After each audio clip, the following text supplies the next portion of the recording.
Ecotone, ecotone क्या होते हैं? तो चौथा हमारा टॉपिक है इकोटोन। यानी कि आप देखो इकोसिस्टम हमें समझ में आ गया, यानी कि एक इकोसिस्टम है, एक ये इकोसिस्टम है, यानी एक उन दोनों इकोसिस्टम जहां पर मिल रहे होते हैं वो जगह होती है इकोटोन। समझ रहे हैं? It is a zone of junction between two or more diverse ecosystem. For example mangroves, estuary, grassland, these are ecotone also. Grassland अपने आप और इकोटोन अपने आप में भी एक इकोसिस्टम हो सकता है। देखिए मैं समझाता हूँ, यहाँ पे ओशियन है, यहाँ पे अपना एक इकोसिस्टम है इसका, यहाँ पे क्या है, फॉरेस्ट है, इसका अपना इकोसिस्टम है। ठीक है, इन दोनों का अपना इकोसिस्टम है, यानी कि एक एक्वेटिक है, एक टेरेस्ट्रियल है। ये दोनों जब मिलेंगे तो एक इकोसिस्टम बनेगा मैंग्रोव्स का। ये इकोटोन, ये वाले एरिया जहां पे डाइवर्स टाइप के इकोसिस्टम मिलते हैं वो ट्रांजिशन जोन होता है, वो इकोटोन कहा जाता है। इसी तरह एस्टरीज है, ग्रासलैंड कैसे बनता है, यहाँ पे डेजर्ट है, यहाँ पे फॉरेस्ट है, बहुत सारे ट्रीज है, यहाँ पे कुछ नहीं है। अब बीच का जो एरिया है यहाँ पे, ये बीच का एरिया, इसमें कुछ कैरेक्टरिस्टिक्स इसके होंगे, कुछ इसके होंगे, ग्रास भी होंगे, यहाँ पे छोटे छोटे पेड़ भी होंगे। दिस इज ग्रासलैंड, ये भी इकोटोन हो गया। फॉर एग्जाम्पल देखिए, यहाँ पे देखिए, ये लैंड सिस्टम है, ये एक्वेटिक सिस्टम है, इकोसिस्टम है। ये बीच में जो ट्रांजिशन जोन है, यहाँ पे लैंड भी है और थोड़ा सा वाटर भी है, ये वाला, this is called ecotone. Ecotone में स्पीसीज कौन कौन सी होंगी? ऐसे फ्रॉग्स जो दोनों जगह रह सकते हो। फिश रह सकते हैं लैंड पे? No, they are part of, fish are part of aquatics ecosystem, they can not live on land. But turtle can live on land, turtle can live in water। तो यहाँ की स्पीसीज डिफरेंट भी हो सकती हैं, इनका combinations भी हो सकती हैं, और इनसे ज्यादा भी स्पीसीज हो सकती हैं, राइट। ऐसे ही ये देखो ग्रासलैंड है, ये फॉरेस्ट है, यहाँ से डेजर्ट आ रहा है, इधर से ये बीच का जो जोन बन रहा है, दिस इज इकोटोन। यहाँ पे दोनों का कैरेक्टरिस्टिक्स होंगे, दोनों से अलग भी हो सकते हैं। ठीक है, कुछ कैरेक्टरिस्टिक्स देखते हैं इकोटोन के। कैन बी नैरो, तो बहुत ही सिंपल सा, नैरो हो सकता है, वाइड हो सकता है, डिपेंड करता है कि इकोटोन इतना बड़ा है या इतना बड़ा। ठीक है, छोटा बड़ा हो सकता है। जोन ऑफ ट्रांजिशन, यानी कि दो कम्युनिटी, कम्युनिटी का मतलब अलग अलग, हमने बात की थी ना, अलग अलग स्पीसीज की जो पॉपुलेशन थी, इनको कंबाइनली क्या कहते हैं? कम्युनिटी। यानी कि एक इकोसिस्टम की ये सारी कम्युनिटीज हैं, ये रह रही हैं, दूसरे इकोसिस्टम की ये वाली डिफरेंट स्पीसीज साथ रह रही हैं, वे आपस में मिलती हैं, इंटीग्रेट होती हैं यहाँ पे इस ट्रांजिशन जोन में, करेक्ट। एक वेल डेवलप्ड इकोटोन में, जो अच्छे से डेवलप हो चुका हो एक इकोटोन, यानी जो बीच का ट्रांजिशन एरिया, उसमें ये भी हो सकता है कि वहाँ पे जो स्पीसीज हो वो एंटायरली डिफरेंट हो उसके इकोसिस्टम, एडजेसेंट इकोसिस्टम से। फॉर एग्जांपल हमने बात की थी टर्टल्स, फिश से अलग है वो, बर्ड्स से अलग है। ठीक है, बर्ड्स भी होंगे इसमें, ठीक है, और यहाँ के वाटर पार्ट में फिश भी हो सकता है, लेकिन टर्टल ये डिफरेंट स्पीसीज हैं। तो ऐसी स्पीसीज भी हो सकती हैं जो उन दोनों के सिस्टम्स में ना हो। ठीक है, यानी कि नंबर ऑफ स्पीसीज और उनकी पॉपुलेशन डेंसिटी इकोटोन में ज़्यादा भी हो सकती है, उसको एज इफेक्ट बोलते हैं। ठीक है, एज इफेक्ट, यानी कि जो ट्रांजिशन जोन में है स्पीसीज, नंबर ऑफ स्पीसीज है, उनकी पॉपुलेशन डेंसिटी, यानी कि पर्टिकुलर एरिया में कितनी पॉपुलेशन है एक स्पीसी की, that is called population density. तो पॉपुलेशन डेंसिटी और नंबर ऑफ स्पीसीज इस इकोटोन एरिया में ज्यादा हो सकती हैं। इस इफेक्ट को क्या बोलते हैं? इकोटोन एज इफेक्ट बोलते हैं। इकोटोन में होने वाले इफेक्ट को एज इफेक्ट बोलते हैं, edge effect. The the organism which occurs primarily or most abundantly are called edge species. यानी कि इस इकोटोन में बहुत सारी स्पीसीज हो गई, एज इफेक्ट हो गया, लेकिन सबसे ज्यादा जिस तरह की जो स्पीसी होगी, प्राइमरली जो स्पीसी होगी इसमें, उसको क्या बोलेंगे? Edge species. यानी कि टेरेस्ट्रियल इकोसिस्टम में बर्ड्स बहुत ज्यादा होती हैं, और इकोटोन जो बनता है उसमें बर्ड्स तो होंगी, लेकिन उस मिक्स्ड हैबिटेट में फॉरेस्ट तो जो डेजर्ट से बन रहा है वो इकोटोन, उसमें ज्यादा नंबर में होंगी, ग्रेटर नंबर में होंगी वो बर्ड्स। देखो, इसको इस तरह समझ सकते हैं कि ये एक इकोसिस्टम है, ये दूसरा इकोसिस्टम है। इसमें 3 स्पीसीज हैं पहले वाले में, दूसरे वाले में ये 3 स्पीसीज हैं। यानी एक में है डिफरेंट, ये 3 डिफरेंट कलर की रेक्टेंगल, और इसमें स्क्वायर, और इस दूसरे वाले में सर्कल, 3 डिफरेंट कलर के। जब आपस में मिलेंगी तो ये तीनों तो होंगी ही, 3 + 3 6 स्पीसीज तो होंगी, लेकिन इनके इंटरेक्शन से 3 और नई स्पीसीज बनेंगी, जो कि नई स्पीसीज होंगी। तो टोटल स्पीसीज हो गई 9 इस एरिया में। तो देखो, ये हो गया इकोटोन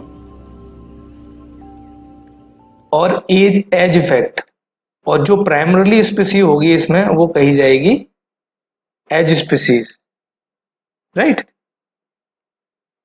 इकोक्लाइन एक रिलेटेड टर्म है, बहुत ज्यादा इंपॉर्टेंट नहीं है, बस एक बार देख लीजिए। Zone of gradual but continuous change from one ecosystem to another. यानी कि हम फॉरेस्ट से डेजर्ट में जा रहे हैं, और चेंजेस अगर इसमें धीरे धीरे धीरे ग्रेजुअल हो रहे हैं, पता नहीं चल रहा कि कब फॉरेस्ट से डेजर्ट आ गया, सडन चेंज नहीं है, बहुत ही शार्प बाउंड्री नहीं है, ठीक है, कंटिन्यूस चेंज है, तो इकोक्लाइन बोलते हैं इसको। अब ये बहुत अच्छा कॉन्सेप्ट है, इकोलॉजिकल नीश, इसको ध्यान से पढ़ना। Unique functional role and position of species in its habitat. मतलब हैबिटेट का हमने बात किया था, जब हैबिटेट क्या था? Address, home. और नीश का क्या मतलब होता है? Activity, place. यानी कि किसी स्पीसीज की एक्टिविटी के लिए एक पर्टिकुलर प्लेस होता है, एक प्रोफेशन होता है, उसको बोलते हैं ecological niche. This is a unique functional role and position of the species in its habitat. So niche is like profession. In nature, many species occupy the same habitat but perform different function. ठीक है, एक tree है, tree पे बहुत type की birds हो सकते हैं, बर्ड 1, बर्ड 2, लेकिन फंक्शन उनके अलग अलग हो सकते हैं। एक बर्ड के लिए उस ट्री पे प्राइमरी ऑब्जेक्टिव क्या है? फूड। दूसरी बर्ड का प्राइमरी ऑब्जेक्टिव क्या है? स्लीप। तो ये क्या है? फंक्शंस। यानी कि ये ट्री का यूजफुलनेस B1 स्पीसीज के लिए, बर्ड की स्पीसीज के लिए किस लिए है? फूड की वजह से। B2 के लिए इसकी इंपॉर्टेंस किसकी वजह से है? स्लीप की वजह से, प्लेस टू हाइड की वजह से। तो इनके फंक्शंस एंटायरली डिफरेंट है, यानी कि जो 2 स्पीसीज हैं उनका सेम नीश नहीं हो सकता, करेक्ट। इसको अच्छे से और समझेंगे, पहले थोड़ा सा 1-2 पॉइंट और देख लेते हैं इकोलॉजिकल नीश में। A species niche include all its interaction with biotic and abiotic factors of the environment. ठीक है, तो जब हम फंक्शंस की बात करते हैं एक पर्टिकुलर स्पीसीज की, तो सारे फंक्शंस आ जाते हैं उसमें। रहने का यानी हैबिटेट नीश, खाने का उसको फूड नीश बोल देते हैं, रिप्रोडक्शन का तो उसको रिप्रोडक्टिव नीश बोल देते हैं, ठीक है। तो ये फंक्शंस है, इसमें सिर्फ कहने का मतलब ये है कि स्पीसीज का अलग अलग नीश हो सकते हैं, यानी हैबिटेट के लिए वो कहीं और एक्टिविटी हो सकती है, फूड के लिए कहीं और, रिप्रोडक्शन के लिए कहीं और नीश हो सकता है उसका। So it describes how organism respond to resources and how in turn it alters some factors, ठीक है। It also helps in conservation of organism, यानी कि आपको एक स्पीसी के बारे में पता हो कि वो उसकी फूड हैबिट्स क्या है, उसके स्लीपिंग हैबिट्स क्या है, यानी कि उसके हैबिटेट नीश क्या है, फूड नीश क्या है, रिप्रोडक्टिव नीश क्या है, कि किन परिस्थितियों में किस तरह के एनवायरनमेंट में वो फंक्शन करता है, यानी रिप्रोडक्शन के लिए उसको ये चाहिए, फूड के लिए उसको यहाँ पे चाहिए, हैबिटेट के लिए उसको यहाँ पे चाहिए। तो ये फंक्शंस है ना, अगर आपको पता होंगे तो आप एक स्पीसीज को कंजर्व कर सकते हैं, राइट, क्योंकि हमें उसकी रिक्वायरमेंट पता है। सो हमेशा इकोलॉजिकल नीश का याद रखिएगा। These are the unique functional role. First वाला देखिए, unique functional roles and position of the species in its habitat. So niche is kind of profession, activities. देखिए, एग्जाम्पल देखिए, ये एक एनवायरमेंट है, ये पूरा एक एनवायरमेंट है, ये देखिए यहाँ पे, ठीक है, ये पानी चल रहा है यहाँ पे और नीचे लैंड है, ऊपर वाटर है, ये पूरा एनवायरमेंट है। अब इसकी फूड हैबिट्स देखिए, किसी के लिए फूड नीश क्या हो गया, सबमर्ज्ड जो लैंड है वो फूड नीश है, किसी का वाटर में जो ये हर्ब्स हैं, प्लांट्स हैं, ये फूड नीश है, एक का वाटर में जो वॉर्म्स हैं, इंसेक्ट्स हैं, ये वाला नीश है, किसी का जो लैंड के सम वो है, इंसेक्ट्स मिलते हैं लैंड पे, ये देखिए, ये इसका फूड नीश है। तो एनवायरनमेंट और ये एरिया सेम है, लेकिन सबका फूड नीश अलग अलग है, ठीक है। दूसरा एग्जांपल से समझते हैं कि हैबिटेट कुछ दो स्पीसीज का सेम है, राइट। फॉर एग्जांपल बात कर लेते हैं आउल या बैट, या दूसरा बात करते हैं हम कोई भी एक बर्ड का ले लेते हैं, ठीक है। ये ट्री है, एक ट्री पे रहते हैं, यानी हैबिटेट उनका सेम है, फूड क्या है उनका, इंसेक्ट्स, दोनों का ही फूड भी सेम है, लेकिन उनका नीश क्या है, ठीक है। They have their own ecological niche due to different hunting behaviour, यानी कि ऑल और बैट नाइट में हंट करते हैं इंसेक्ट्स का, उसी ट्री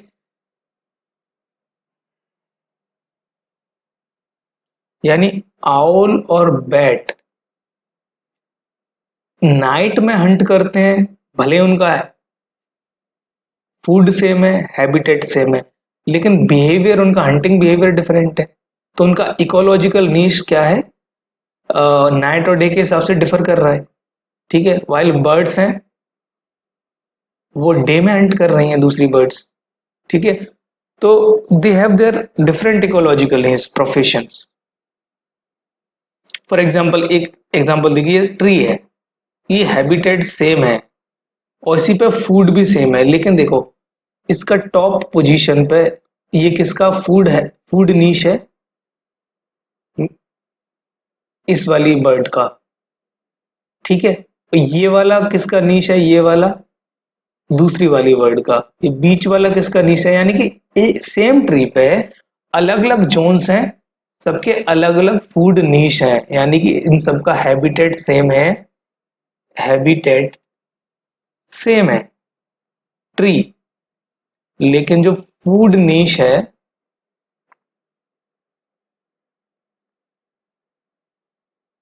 वो डिफरेंट है, राइट। तो नीश इज फंक्शन। अब हम प्रीवियस ईयर क्वेश्चंस की बात कर लेते हैं, हम बात करते हैं, अच्छा हमने सारा कुछ पढ़ लिया है, ये उस कॉन्सेप्ट से रिलेटेड ये रियल क्वेश्चंस हैं, प्रीलिम्स में पूछे गए, देखते हैं आप कितने सॉल्व कर पाते हैं। पहला क्वेश्चन आपकी स्क्रीन पे आप देखें, इनमें से इकोसिस्टम का बेस्ट डिस्क्रिप्शन कौन सा है, flora and fauna of the geographical area, no, this is called vegetation, cross नहीं हो सकता। Community of organism interacting with one another, ये भी नहीं है, थोड़ा मतलब लग रहा है, हो सकता है, इसको थोड़ा मार्क कर लो, इंटरेक्शन की हमने बात की थी। The part of the earth which is inhabited by living organism, ये हॉस्टाइल एनवायरमेंट्स होते हैं, यहाँ पे एनवायरमेंट तो होता है लेकिन कोई लिविंग ऑर्गेनिज्म नहीं होता, एनवायरमेंट है ये हॉस्टाइल। सी देखिए, एक community of organism together with the environment in which they live, याद करो हमने कहा था limited in number of species, यानी different species, they are called community, yes है, टुगेदर यानी बायोटिक और अबायोटिक एलिमेंट्स भी हैं एनवायरनमेंट में, वो भी आ गए। ठीक है, और इंटरेक्ट भी कर रहे हैं।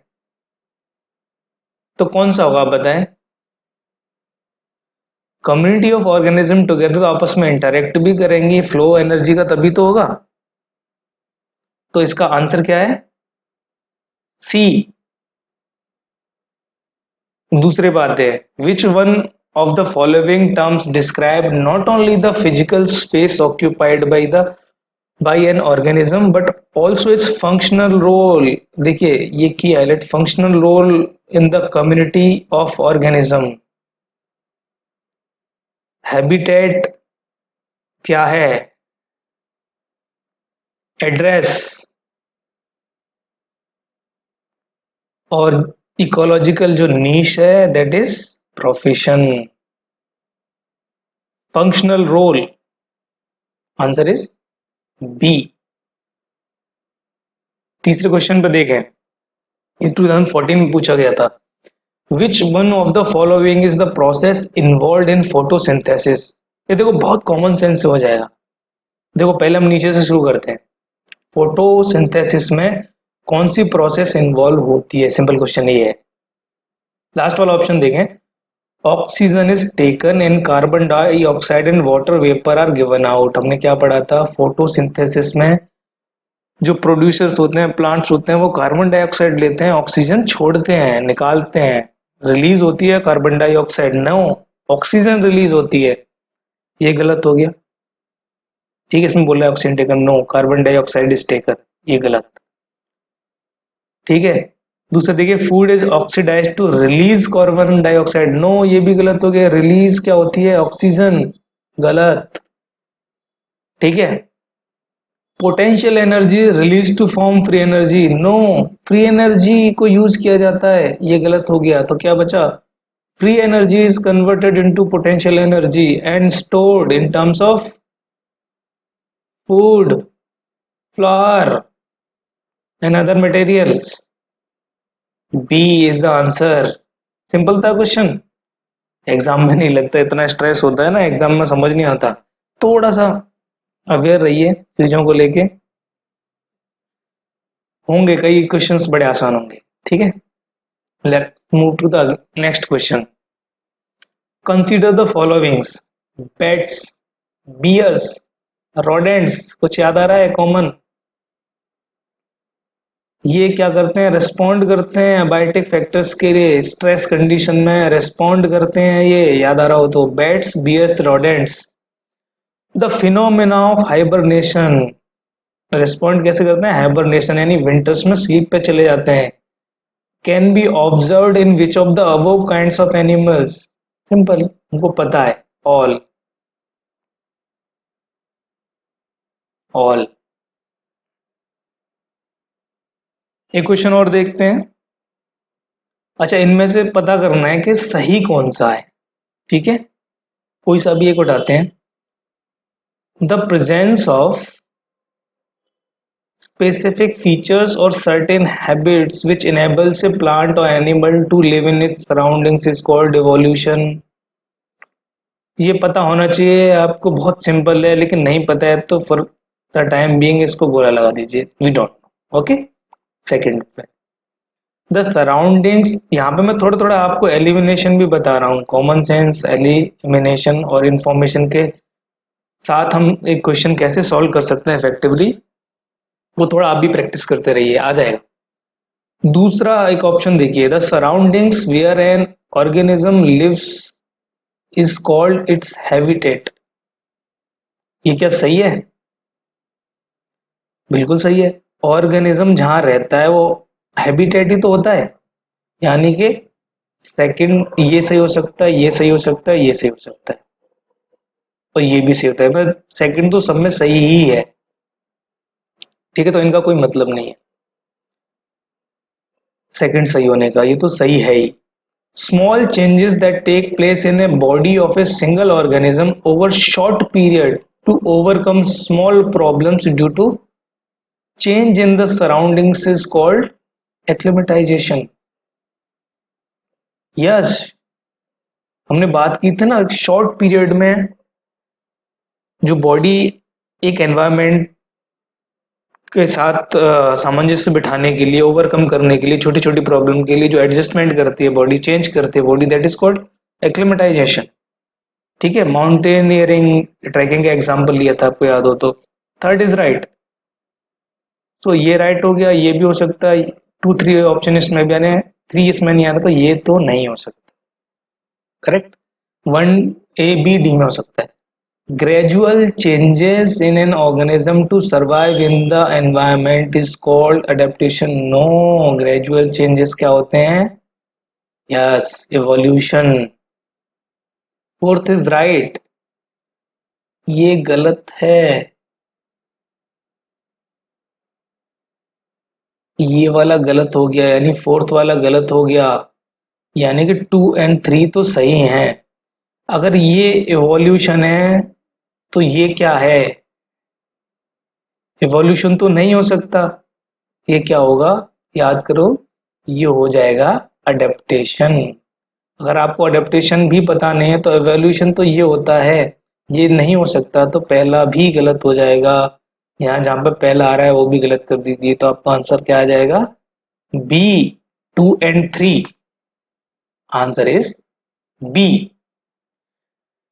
राइट। तो हमने ये एक पार्ट डिस्कस कर लिया है एनवायरनमेंट का। नेक्स्ट हमारा जो टॉपिक होगा वो हम बात करेंगे फंक्शंस ऑफ इकोसिस्टम।